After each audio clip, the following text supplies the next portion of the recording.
اهو شايفين يا حبايب قلبي السخان اهو. المفروض اللي انا هشيله من المكان دوت وهحطه هنا. لازم كان يتبني له الحيطه دي واشيل الشباك خالص. الارنتال زي ما انتم شايفينه محطوط في الارض اهو. هرجع احطه هنا تاني وهبني عليه وبند للسخان الحته دي. قسما بالله احنا في مهزله في مهزله في مهزله. الله يسامحهم بتوع الغاز والله بجد. ولسه عايز يتركب سيراميك. يعني شايفين اللي احنا فيه والله العظيم. احنا في مرار طافح. وكويس يعني ستر من ربنا ان انا كان عندي سيراميك نفس سيراميك الحمام. يعني انا الشقه دي عاملاها بقالي داخله على 15 سنه اهو. الحمد لله. المسح والله المسح ده غير اللي ولادي كسروا والله العظيم. الحمد لله بفضل من ربنا ان انا عندي سيراميك. كنت هحس حوسه مالها اول من اخر بجد. الله يكرمه ابراهيم ابن خالي، الله يكرمه يا رب بحق جاي الناس من جيل ابو ملك الغالي. يا الله يخليه يا رب. هو اللي بص قايم وابو روجي الغالي. هو ولاد خالي والله العظيم. ولاد خالي هم اللي نافعيني في الموضوع ده. ولا دخلوا علينا صنايعيه ولا دخلوا علينا حد. مراته كانت تعبانه. الف سلام. زي ما انتوا والله العظيم احنا في مهزله يا جدعان. ده الغاز ده مشكله والله بجد. ايه؟ لا مش زي المهزله بتاعتنا. شايفين اللي انا شايفاه؟ احلى يعني اوحش حاجه في الدنيا. مش هقول لكم بقى احلى حاجه.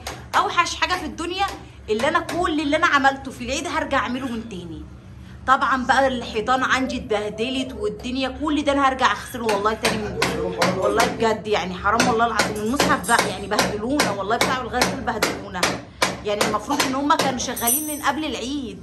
سابونا بعد العيد بعد ما رفعنا السجاد وبعد ما غسلنا الحيطان وغسلنا كل حاجه وعملنا كل حاجه وبهدلوا لنا الدنيا والله بجد.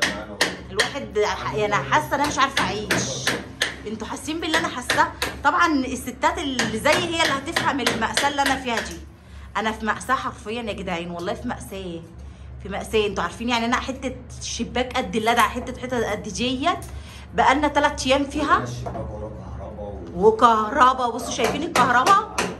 شايفين الكهرباء ديت؟ والله العظيم بجد بهدل. بصوا الرجاله دي.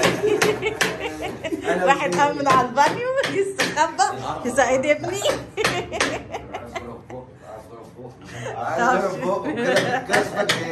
طبعا الرجاله قاعده على البانيو.